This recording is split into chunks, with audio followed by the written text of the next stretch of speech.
आंबे खायची सुरुवात अक्षय तृतीयापासूनच करावी असं म्हणतात. तर मी म्हटलं चला आपण पण आमरस खायला सुरुवात आजच्या शुभ दिवसापासूनच करावी.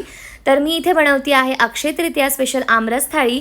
आंब्यांना मी स्वच्छ धुवून घेतलं आहे आणि हो, हे रत्नागिरीचे ऑर्गॅनिक हापूस आंबे होते.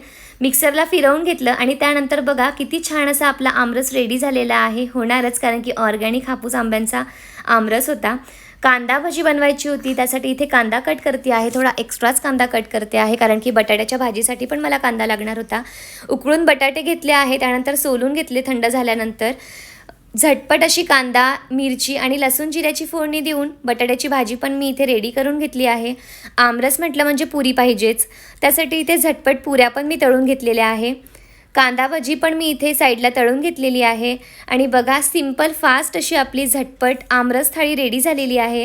व्हिडिओ आवडला असेल तर लाईक करा. डिटेल व्हिडिओ माझ्या यूट्यूब चॅनलला आहे, नक्की व्हिजिट करा आणि चॅनलला सबस्क्राईब करा. बाय.